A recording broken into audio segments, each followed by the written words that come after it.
So let me begin. I assume that's Marianne Malkoff. Yes, good friend. So she's a good friend for many of us, and I will start with that as a bridge because Marianne was a bridge for many of us to Saddleback Church in South County. And that's relevant because the engine for the growth of Saddleback Church has been their small groups. And Ron, sometimes with me, later on his own, often with students, made a study of best practices of Saddleback Church, which were so sophisticated. They had been, in many ways, educated by the Disney people in how to greet and welcome, create connection. And the engine for Saddleback had been this idea of an annual campaign of small groups. And after my book came out, Does the Soul Survive? I sent Ron a copy, and Ron said this book would be well suited for small groups. And I said, I don't know. You know, I don't know. I have a very busy constituency. My people are busy. Having 5 or 6 conversations with other people, that seems like a bit of a stretch. So Ron said, no one has tried it. Go ahead, do it. And we got Adona, Barbara, and Joe Boehm, formerly of VBS. They met at the VBS grief support group as 2 people who had just lost their spouses. And so this couple that I had the privilege soon, a few years after, to do their wedding, they donated copies of Increasing Wholeness, and small groups were launched at CBI with Ron pushing me forward. And this year, we used Ron's book. Most of the people on the screen, Ron, will be people who were in small groups this year. So you know Ron's book, The 7 Questions You're Asked in Heaven, which I enjoyed reading and wanted to share it with others, and also felt that it was the kind of topics that were well suited for small group conversations. And indeed, what is so gratifying to me is your responses that you've shared with me of how much gratification you've had getting to know your friends better, getting to know new people, and having conversations of substance that come with the focus, in this case, on 7 Questions You're Asked in Heaven, which really is about how do you live on earth. In that regard, I just pulled 2 books off my shelf. One that is an early book of Ron's. Wow. So this book's 30 years old, done for the Men's Club.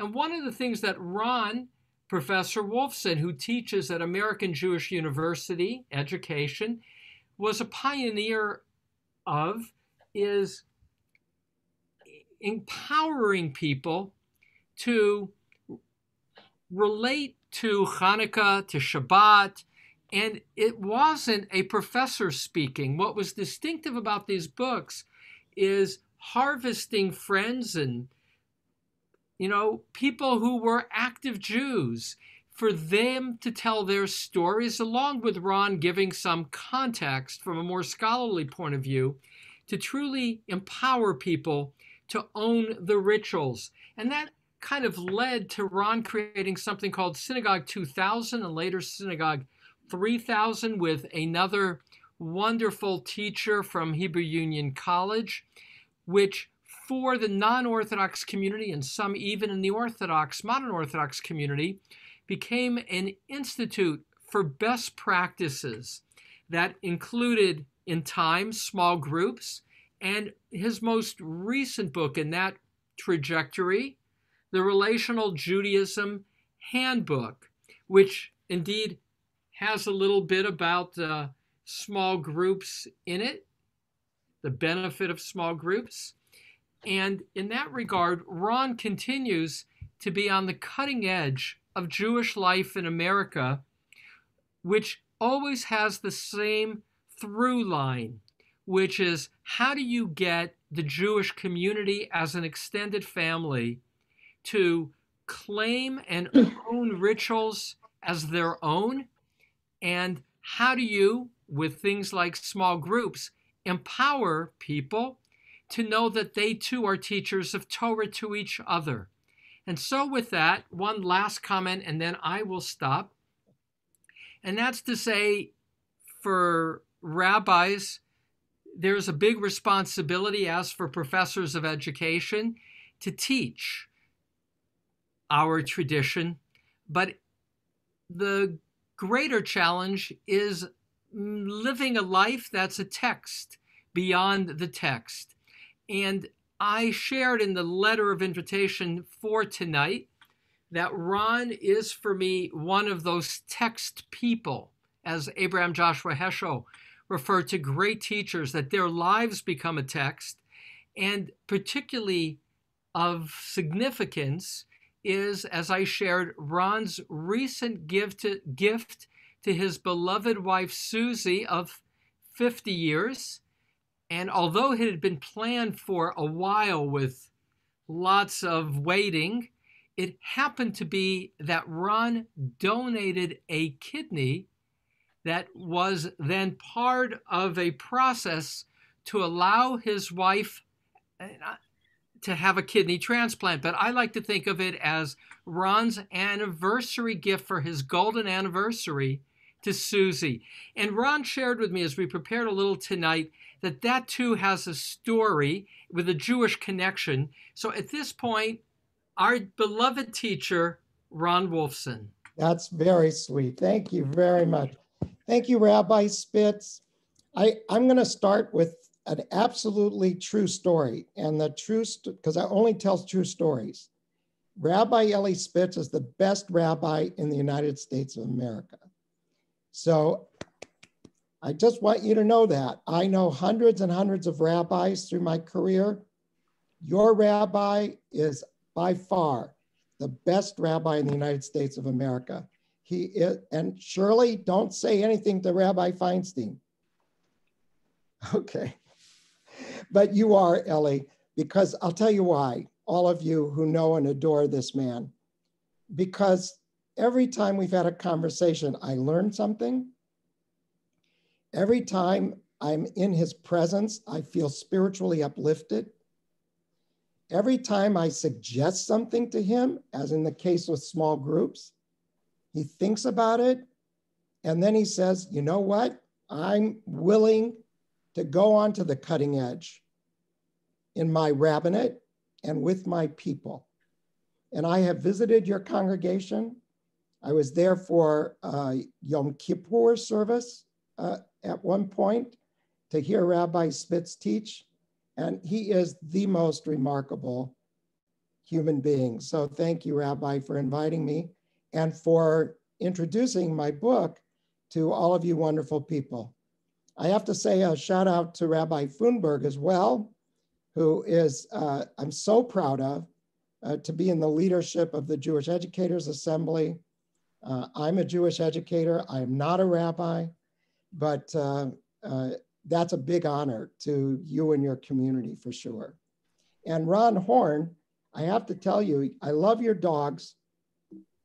I had a dog once in my youth growing up in Omaha, Nebraska. My parents finally gave in. And on Hanukkah one year, I think I was about 9 years old, they got us a dachshund. I named, you know what a dachshund looks like? It's a long, brown, small dog. I saw one today. He was dragging his body on the ground. Yeah. I named ours Kishka. That was the name of the dog. Okay. A great name, right? Oh my gosh. So Rabbi asked me to share with you the story of our kidney adventure. And I'll do the short version. Susie has had end-stage kidney disease for a couple of years. And our families, both of our families grew up in Omaha. And when you were really ill in Omaha, you really needed great medical care. You went 5 hours by car to southeastern Minnesota to a medical center called the Mayo Clinic. Many of you must have heard of the Mayo Clinic. It's a remarkable place. It's 50,000 medical professionals in a town of 100,000 people. It is extraordinary. My bubby, may she rest in peace, had a surgery in the early 1920s by one of the Mayo brothers.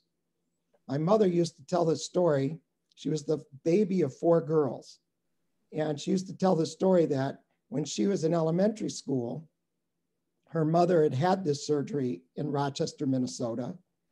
And every Friday on her way to school, my bubby would give an envelope to my mother to put in the mail. And it was addressed to Dr. Mayo, Rochester, Minnesota. And in it was $1 or $2 or $5 to pay for that surgery. That's how far back our family goes. So when it came time to have this kidney transplant, we went to Mayo Clinic to have Susie evaluated to see if she was capable of handling the surgery. It's a big involved surgery. And she was accepted.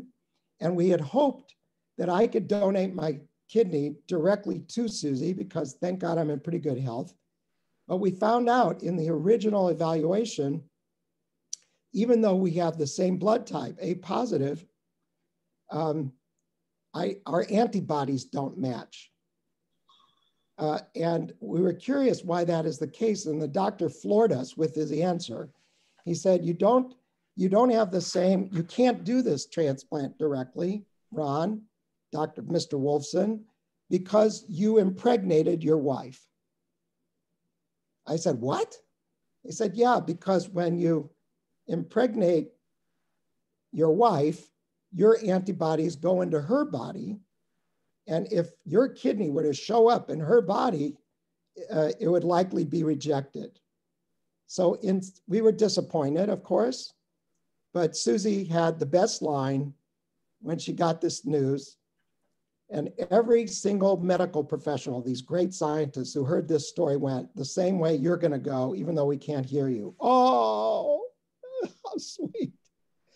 When Susie got the news, she said, well, he wanted to give me his kidney, but he already gave me his heart. Everyone together, oh. So we did then learn about paired kidney exchange, which you may have heard of, these swaps. And if you can't give your kidney directly to a loved one, you could give your kidney to an anonymous person, and it kind of banks the opportunity for your loved one to get a kidney.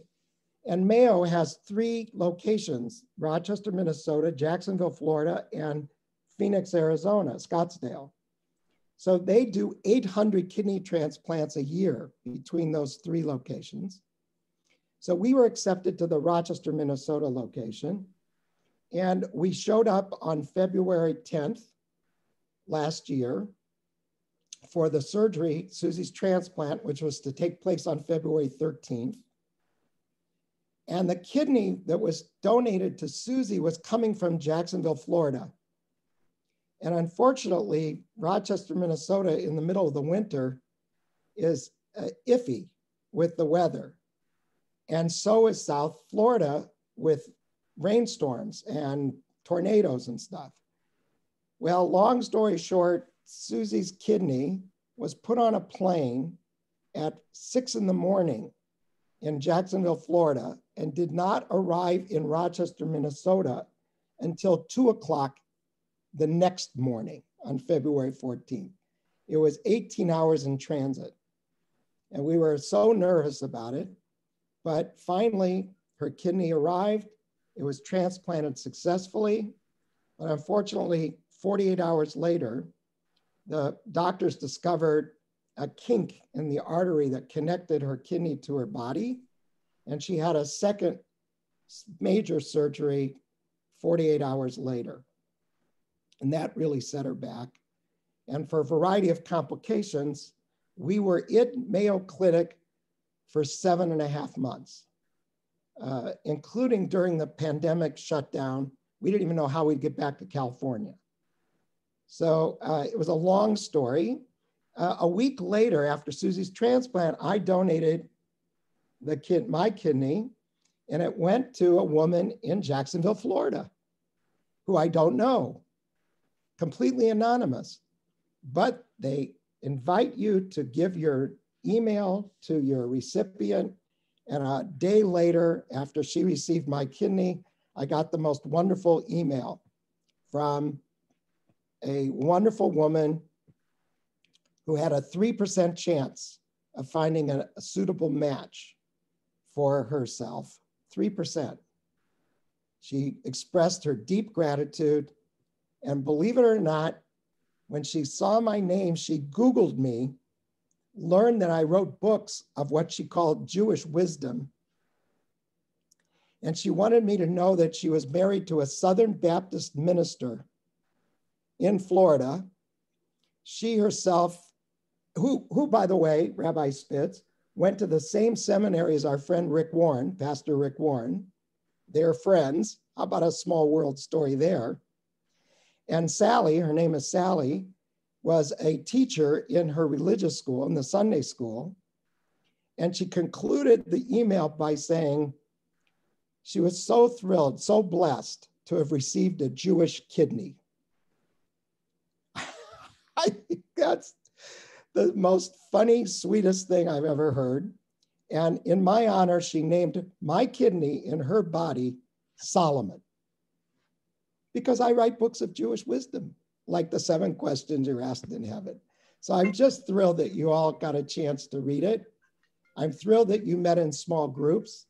It is the cutting edge of synagogue life. David? Hey, Marvin. Yes? Yeah, Gary just texted and asked if you were okay. I'm fine. Why did Well, you? yeah, you were sleeping. Yeah, I know. I felt someone's talking. I don't know who it is, but anyway. So that's the story, Rabbi Spitz, of our kidney adventure. Now, you told me that there was a Jewish piece in terms of how the process of kidney exchange works. Say more about that. Yes. Well, the Jewish piece is that the man who was really responsible for creating the idea of paired kidney exchange is a professor of economics named Alvin Roth, a wonderful Jewish man who's a Nobel laureate in economics. He, at the time he invented this, was in Boston, teaching, I believe, at Harvard. And he came up with this idea because his expertise is in market design. And he looks at economies where the supply is inadequate for the demand. You may not know, but over 100,000 people wait for a kidney on a waiting list every year in America. And most of these folks will not get a kidney. And when Al Roth invented the paired exchange, the swapping idea, it revolutionized kidney donation in the United States. When he invented this about 20 years ago, there were about 10 kidney exchanges. Last year, there were almost 9,000 in the United States alone. And our kids lived in Northern California. And when we got the call to come to Rochester, we were visiting because it was our grandson's birthday, which is tomorrow. He turns 8. And we were in Northern California, and I cold emailed Professor Roth and said, you're about to save my wife's life. Could I come and say thank you?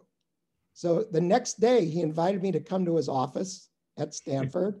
We had a wonderful chat for about an hour. He introduced me to the Israeli counterpart who handles and has promoted kidney exchanges in Israel. It was a very active program.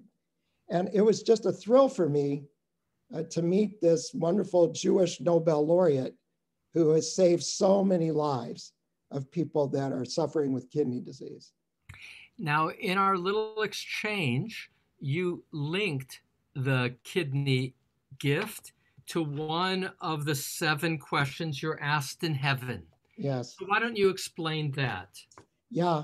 Well, as you know, one of the questions in the book that comes from Rava in the Talmud is Tzipita Lishua.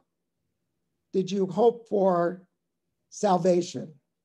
You know, and I often say, you know, a lot of Jewish folks hear the word salvation and they go, wait a minute, that's a Christian idea. No, it's not. On Havdalah, on Saturday night, we sing an initial hymn before we say the blessings over the wine and the spices. What do we sing? Hine el Yeshuati. Behold, God is my salvation. Yeshuati, Yeshua, salvation is a Jewish concept. I should also mention the lights, of course, of Havdalah. So it is a very Jewish idea. Now, in the book, as you might recall, I tried to get underneath the question that Rava asked. Did you wait for messianic salvation? And as I wrote, I think it's a question of, did you live your life in fear, or did you live your life in hope, tzipita? Did you hope for deliverance? Did you hope for a good outcome in something in your life? So, and I tell the story in the book of another health crisis that we faced during our 50 years of marriage, where Susie discovered she needed a heart stent. And I was sitting in that hospital waiting room, as I'm sure all of you have done. And unfortunately now we can't even visit those loved ones of ours and friends who are in the hospital. That's horrible. But when we could, do you remember that moment you would sit in a hospital waiting room, waiting for the doctor to come to the door and to tell you the outcome of the surgery? That's a moment where you really are in that thin line between the emotions of hope and the emotions of fear. And as I described in the book, at that moment, as in the moment of the kidney adventure, my emotions vacillated many times between hope and fear. I feared the kidney wouldn't arrive in time. Thank God it did. My hope level went up. When the doctor came in, this is on 48 hours later, and said, we have a problem. We have to go back into surgery. My fear factor went through the roof. But in the end, I think what Rava is asking us, did we live our lives paralyzed by fear, or could we depend on hope for the best outcome possible? And I don't know about you guys, this pandemic, the whole experience of the pandemic has put me on the edge of hope and fear. Look what's happened today in our politics, whatever your politics. It feels like we're in a place of hope and fear. And I think what Rava is saying is you really need to think about trying to live your life in hope. And our Israeli national anthem, of course, is called Hatikva, the hope. So I hope that we all live our lives with hope. So I'm going to review the 7 questions. Most of the people, we have about 100 people now participating. Wonderful. With 84 screens. Most have spent time reading the book and in conversation about it. So I want to review the 7 questions. Great. Were you honest? 2, did you leave a legacy? 3, did you set a time to study? 4, did you have hope in your heart? 5, did you get your priorities straight? 6, did you enjoy this world? And 7, were you the best you could be? So I asked you a tough question in anticipation of tonight, which is, if there was an 8th question that you would want to have asked for others. It's always easier when somebody else has to deal with it. But if you imagine an eighth question you're asked in heaven, is there or is there not? This, where I get this question from is the teaching of the Ten Commandments, and they'll say, well, if there was an 11th, and usually the answer is, nah, those 10 say it all. Well, in this case, is there an eighth question? It's a great question. When I started working on the book, Rabbi, I told my mother about it. May she rest in peace. My mother was an extraordinarily bright woman. The only one of the 4 girls who graduated college. As soon as she graduated college, she got married. She had me. And then she started her own business. She was a journalism major. She had an advertising business. I'm talking about 1951. She had her own business. She was an entrepreneur the rest of her life. With all kinds of businesses, donut shop chain and all sorts of things. She was extraordinary and a wonderful volunteer in her synagogue. She created one of the first Braille groups. Talk about a small group. She created one of the first Braille groups in a sisterhood chapter in Omaha, Nebraska, where the women, she tapped on the shoulders of some of her girlfriends. They came together. They raised money to buy Braille typewriters and transcribing equipment and machines that made the copies for the Braille. There were no blind Jewish children in Omaha, but they decided to create the first Braille Hebrew-English Haggadah. It was used all over the world. And she was raising 3 boys and she had her businesses. She was an extraordinary person. So I told her I was working on this book. And I said to her, Mom, what do you think you're going to be asked about your life when you get to heaven? And she thought about it a minute and she said, was I a good mom? Was I a good daughter? Was I a good wife? Was I a good friend? So I could stop there. I said to her, but Mom, those are questions about your relationships. What about how you lived your life? That's what this book is going to be about. How did you live your life? So Susie and I talked about this, Rabbi Spitz. You gave us homework. And we came up with an 8th question for us. And our 8th question that we think will be asked in heaven is, if you had to do it all over again, would you do it the same way? Or is there something you would change? And I'll tell you why we came up with that. Because the whole purpose of the book, I hope you got this main message, I'm sure you did, is the questions are not at all about heaven. They're not about how do you get into heaven. The questions are not an admissions exam. The questions are designed for us to think about how we're living our lives now, not how to get into heaven. In Jewish tradition, this is called cheshbon hanefesh. If you've been in an Israeli restaurant, at the end of your meal, you were given a cheshbon. It means a bill, an accounting. Nefesh is the word, you all know what the word is. Nefesh is the word for soul. So cheshbon hanefesh is the imperative Judaism has for us to make a spiritual accounting of our soul. And we do that, as you read in the book, mostly on the High Holy Days, especially on Yom Kippur, which is a kind of rehearsal of this moment when we reach heaven, the moment of our end in this world. I read Rabbi Eli Spitz's book about does the soul survive, and he has convinced me it's just one transition to the next world. So that's the purpose of my little book, was to help us do that process of spiritual accounting so we can make the changes we need to make now. Heaven can wait. We don't need to wait to be asked the questions in heaven. And that's why we like this 8th question. Would you do it all over again the same way? Or are there some things you could change?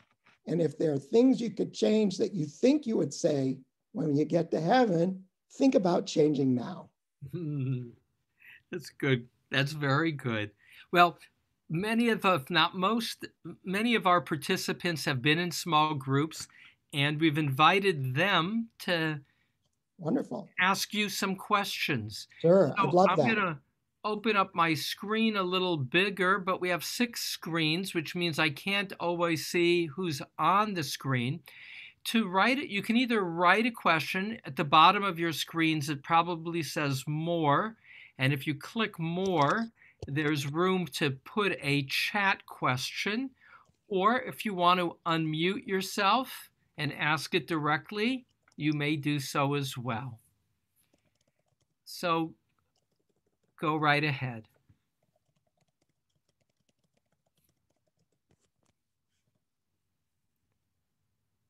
Do we have a question? I can't hear. I am still waiting. Nobody has a question? Oh my So goodness. you have to unmute yourself. And Rabbi, I'm going to need 3 minutes or 5 minutes at the end of our session to share one more thing with everyone. Okay, sounds good. All right, normally we have... I'll open with a question if nobody else wants to start. All right, so Rabbi Foomberg, Rabbi Robin, go ahead. So I had actually not read your book until we did the small groups, Ron, and it was written, as I recall, 2008, more than 10 years ago. And I was impressed and moved about how relevant it is. I mean, even aside from the 7 questions, some of which are, of course, relevant from 2000 years ago from the Talmud, but the way you would describe them, the way you dig underneath them, it's a timeless book. It should be required reading for everybody. And at one point in the book, you mentioned doing Musar work, and I was wondering if you were a student of Musar, if you had studied Musar at the time that you wrote the book, did that influence you in any way? Well, I have dabbled in Musar, but not extensively. Musar, of course, is a tradition of thinking about the characteristics of one's life while here on earth. Not extensively, but when I first studied Talmud and I came across Rava's questions, it floored me. It just floored me. And especially that the first question was, Nasata v'natata b'emunah, did you live your life and do your business with integrity, with honesty? That's the first question you're asked in heaven? What? Not did you observe the mitzvot? Did you observe the 10 commandments? Did you live a Jewish life? Were you kind to your neighbor? Were you good, whatever? What? The first question is, were you honest in your business? It was mind-blowing.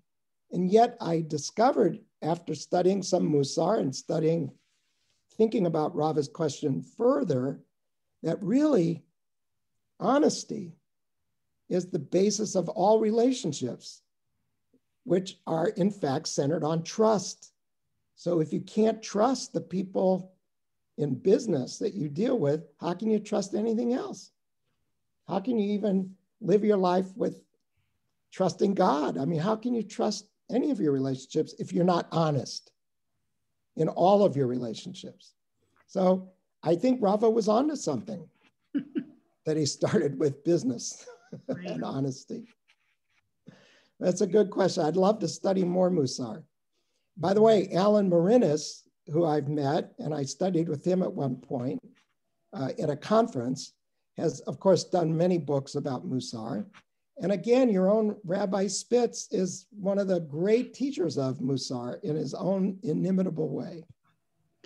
Musar is one of my favorite things. I studied it intensively in rabbinic school, and we've done some Musar work. I had a Musar small group at CBI. Wonderful. And it's great. In fact, some of the people who were with me in that small group were with me in this small group. And we found ourselves flipping back and forth between talking about some of those Musar principles and some of the principles that you were talking about. Wonderful. So to me, they went hand in hand in a lot of ways. Wonderful. That's great. Rabbi? Yes, Rabbi? Phyllis Abrams is our soon-to-be president of CBI. Go ahead, Phyllis. Mazel tov, Phyllis. With that as a buildup. So it's not so much a question, Ron, it's more of an observation. So as Rabbi Robin observed, this book was written BCE before the COVID era. Exactly. And it's interesting how we, in our discussions, as we applied each of the 7 questions, particularly the bucket list type question, you know, some of us were like, what would you like to do? Just get out of the house, hug somebody.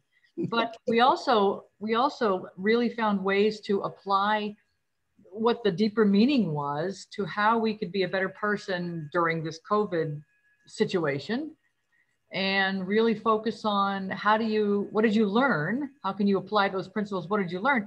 And then what would you do? What are you going to do differently ACE after the COVID era? So it's not a question, but it was just a very interesting observation about how you would look at it 10 years ago, 2 years ago, let alone today. So that's a wonderful comment, Phyllis. We must have ESPN, because I actually wrote an article where I used the term BC before Corona and AC after Corona. So we're soulmates. Yes, but Judaism is BCE, before the Corona era. That's very good. I like your version better. I'll tell you what happened to us in Mayo Clinic for 7 months.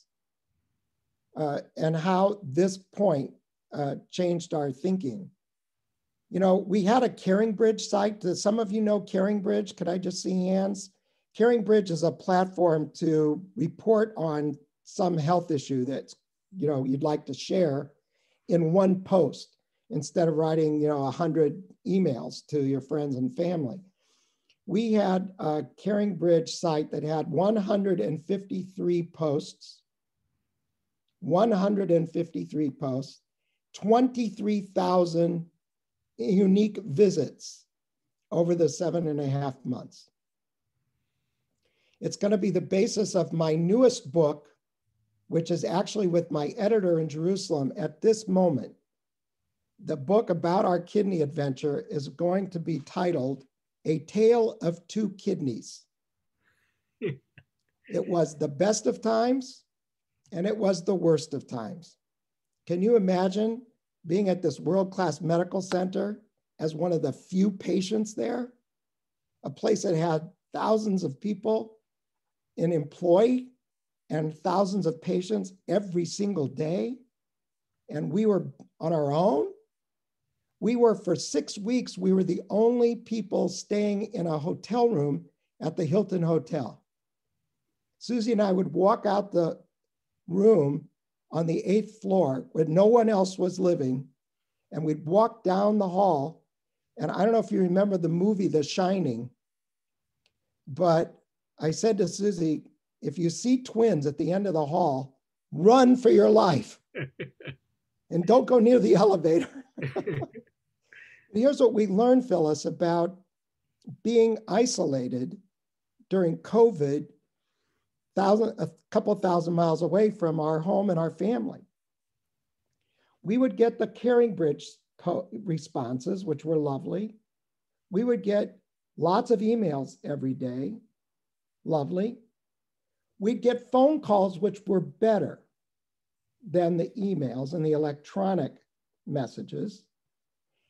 We'd get even some gifts sent to us. You know, initially it was balloons, and later it was food sent from, you know, Russ and Daughters in New York. I mean, it was Zingerman's in Ann Arbor. But let me tell you what ended up on our bedstand in our hotel room. Handwritten cards. Handwritten cards, greeting cards, get well cards with notes from our friends and family. they were the most valued points of communication during this COVID experience at Mayo Clinic.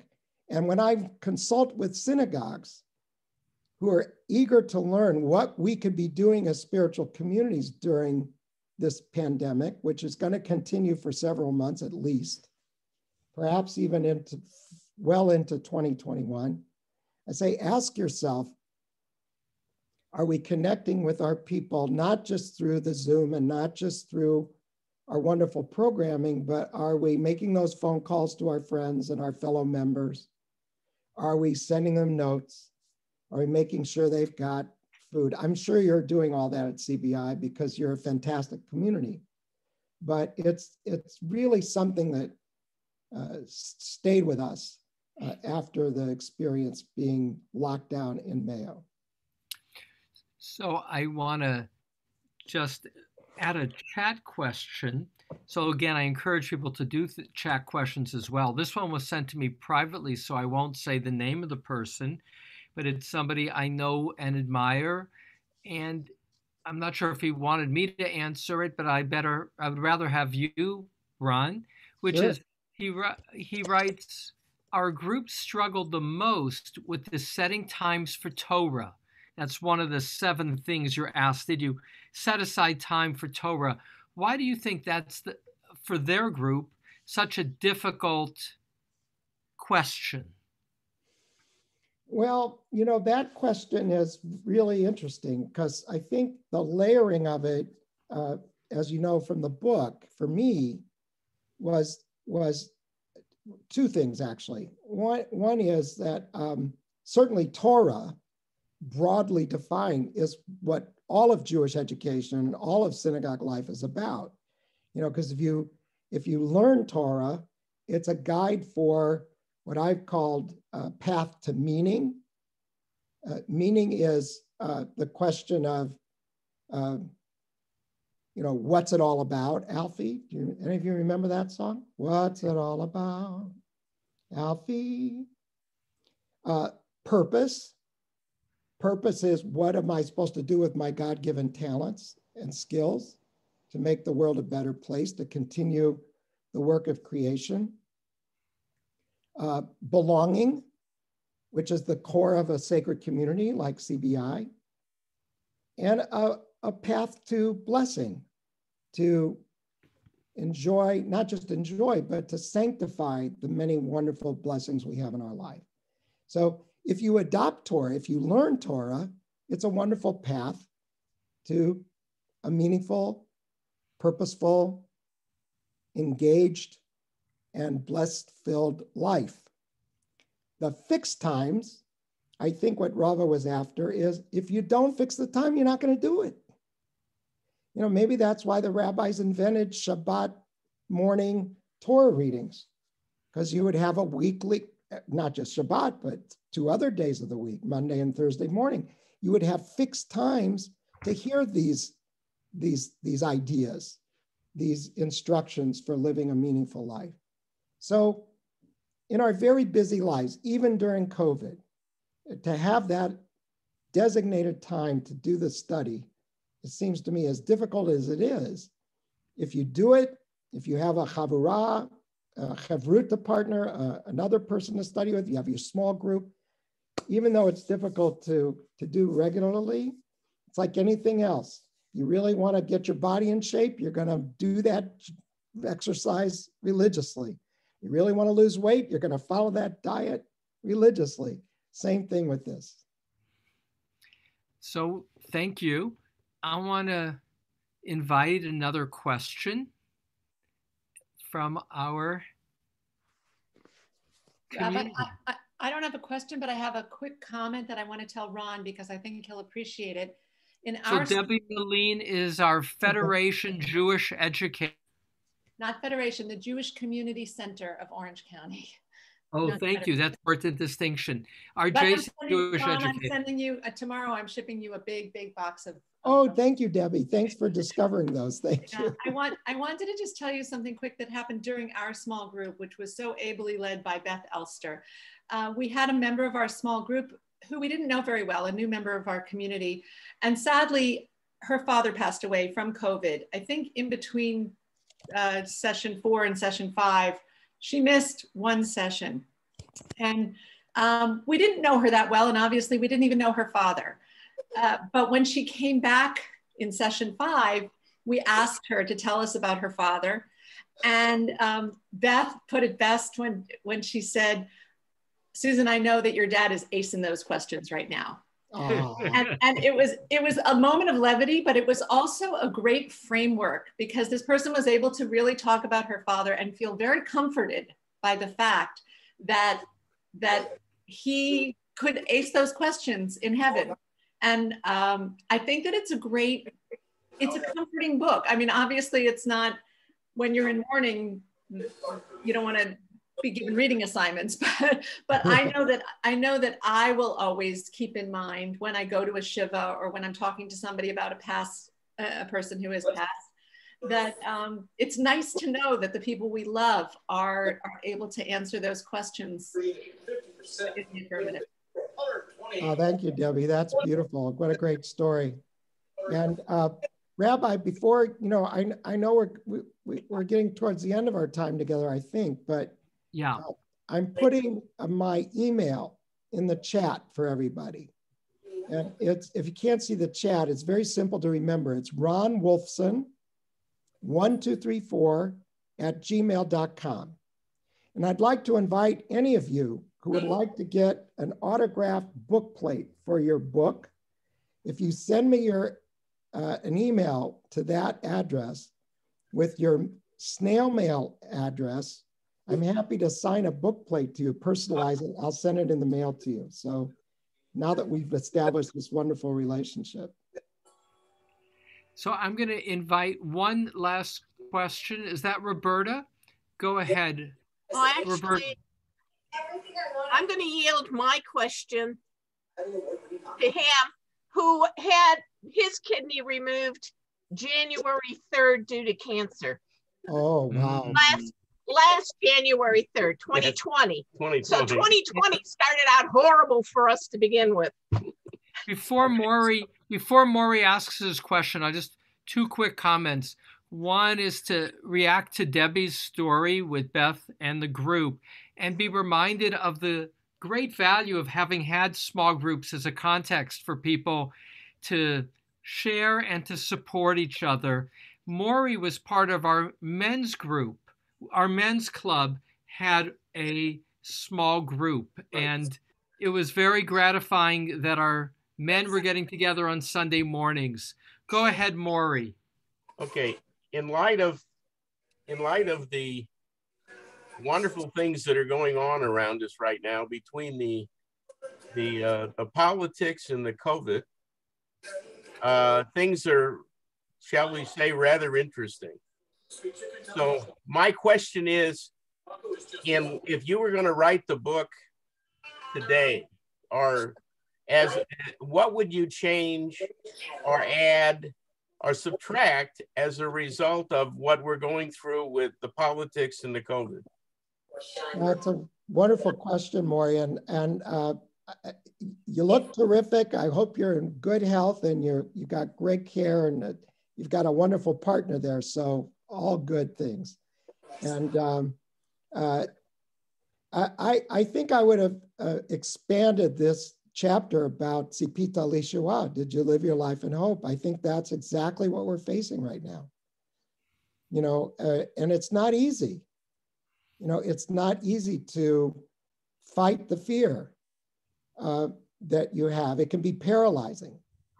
Listen, we're, the end part of the story, and then Rabbi, I do want to share this one more piece with everybody. Our kids were living in Northern California, our daughter Javi and our son-in-law Dave, who works for a small internet company you may have heard of called Google. He's on the business side.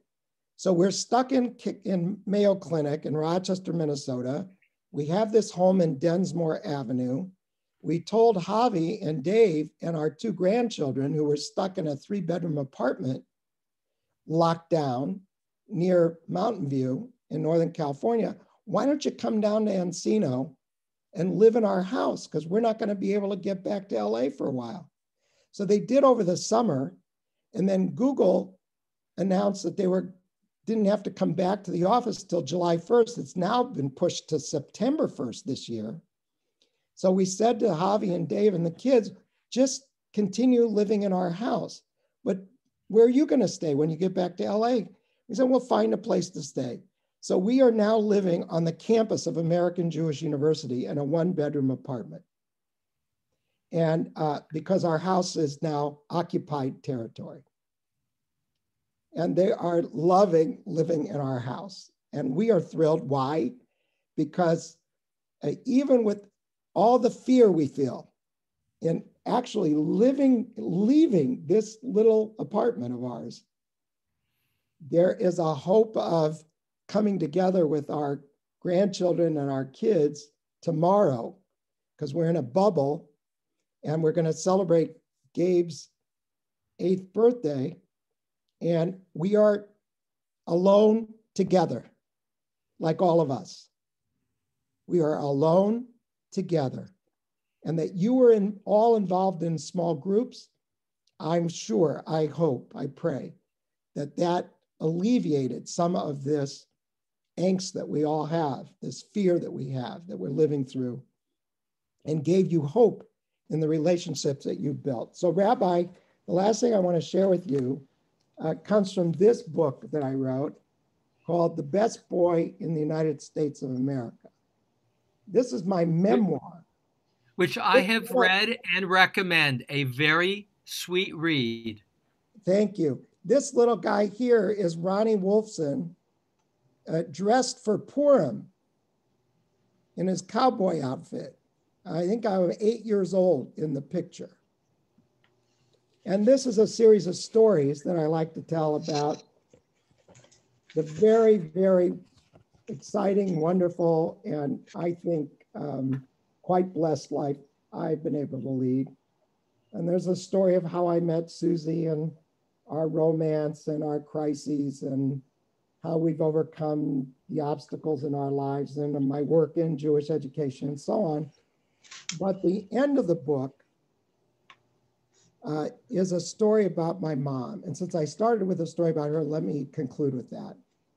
This extraordinary woman knew that the book, 7 Questions You're Asked in Heaven, was coming out in July of the year she died.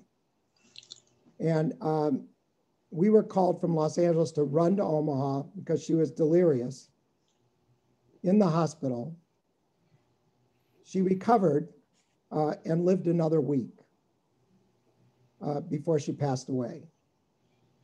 And when she died, we held a beautiful Shiva for 3 nights, actually 7 nights. But the first 3, this happened on the 3rd night that I'm going to tell you. On the 3rd day before the Shiva, my brother and sister-in-law and I were in my mother and father's apartment. My father survived my mom. And we were going through her stuff. She had a little blue notebook where she kept all of her important phone numbers and insurance information and bank accounts, because my mother ran our family. My father didn't buy himself a piece of clothing. And he didn't even, you know, my mother dressed my father every day. I mean, if you want to know the relationship with my mother and my father once told the story that my mother yelled at him, "Alan, come on, we're leaving the house. Put on a sweater." And my father said, "Oh, are we going out or am I cold?" That's the relationship. So this little blue notebook we're looking through, and suddenly we discover a little white envelope tucked into the front of this notebook. And I had finished the book was done. And I realized that I'd written a kind of ethical will. Do you know what an ethical will is? An ethical will is a love letter to your descendants about what you found meaningful in life. And there's this little envelope, and we pick up the envelope, And there's a word written on it, my mother's beautiful handwriting, one word, important. And we look at this, and I'm the oldest, so I open up this envelope and I start to see what's in the envelope. And our youngest brother, Doug, was not with us. Dougie has a severely disabled child who has no language. And he has been his caregiver all these years. He's now 30 years old, Avi, remarkable human being. So Doug wasn't with us. I said, we have to wait to see whatever this is in the envelope until after the Shiva Minyan, when Doug can be with us. So the three Wolfson boys, after the Shiva, go up into a bedroom, and we open up this little envelope. And in it were 4 little sheets of paper with my mother's name on the top of it. I don't know if you can see this. I had it printed in the book. It says Bernice Wolfson on the top. Her little notepad. 4 little pieces of paper. And the first line in it is, "To my dear sons." This was a letter we discovered 3 days after she died, a letter from beyond the grave to her 3 boys. She hoped we would find it. And with your permission, Rabbi, why don't we conclude with me reading this letter to you, because it is the most beautiful letter I have ever read in my entire life. So with your permission, I'd like to share it, okay? Is everybody okay with that? To my dear sons, first of all, I love you, and I'm proud of all 3 of you. As I write this, my heart fills with pride for your roles as devoted husbands, and particularly your roles as wonderful fathers. This, of course, is the greatest gift a child can give a parent. Someday, when you read this, you will also be reminded that as a parent, another great gift you have given me is the comfort of knowing that you will be there for each other if you need to be. My simple request is that you talk to each other often after your mother is no longer here to keep you posted. Please keep in touch with Doug. He has a very special challenge in his life and needs the support of people who love and understand him. You have filled my life with pleasure, and the most I can wish for you is that your children do the same for you. I love you, Ron, Bob, and Doug, and thank you for giving my life so much meaning. And it's signed, your mother.